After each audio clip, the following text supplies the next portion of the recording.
السلام عليكم حبيباتي متتبعاتي. اليوم عندنا راح نخدموا هذا الزيتون اللي هو رقيق.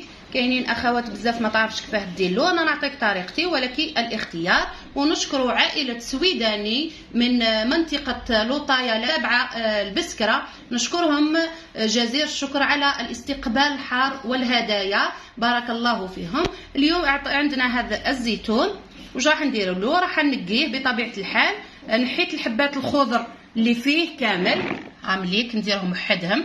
وهذا بما انه الحبه تاعو جد طاريه ما نقدرش نشلطو ورقيق جدا، راح ندير له هذه الطريقه تاع الترقيد في الزيت. بعد ما نقيناه راح نجيبو الملح، عاوليك نغمروه مليح بالملح.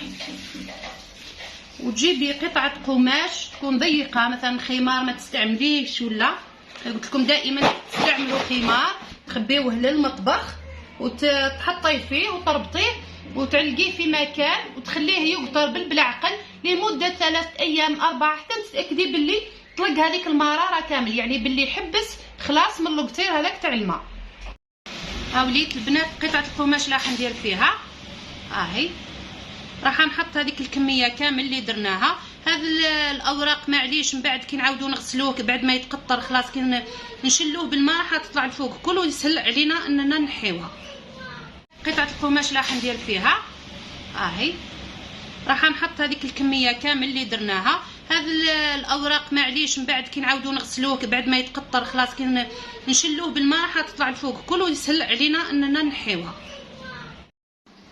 عاوليك بعد ما ربطته كما قلت لك علقيه في مكان وحطي حاجه تحته يبقى يخرج مده 2 أو 3 هذاك الماء اللي هو عباره عن مراره هذا الزيتون.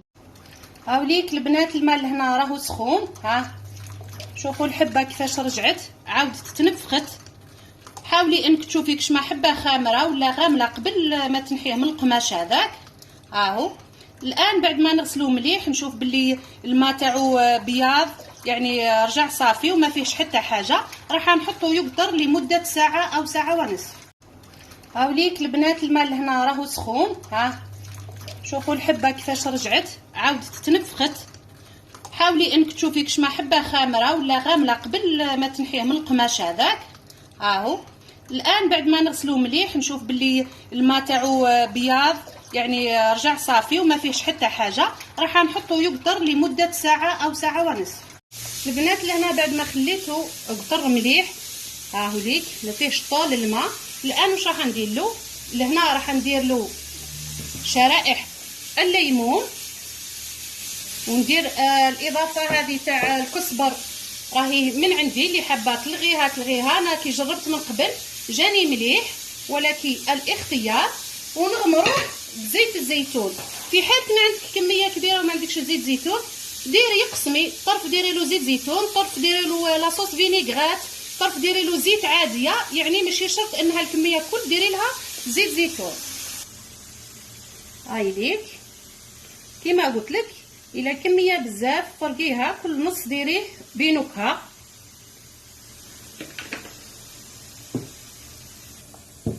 راح نضيف القليل برك من الملح، يا اخي كنا ملحناه من قبل. ذوقي كيما تغسليه ويقطر، ذوقي الا ناقص ملح زيدي حاجه قليله، ماشي فيهش الملح ما تزيديش.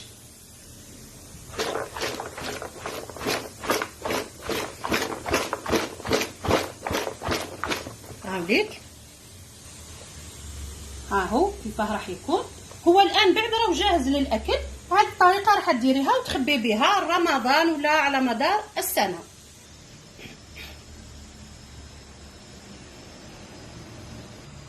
هذه هي الطريقه تاع الزيتون بطريقتي، ولكن الاختيار. ونتمنى ينال اعجابكم وتشاركوا في القناه وتحطوا لنا جيم. القناه راهي راقده البنات وانا راني نتعب جدا جدا.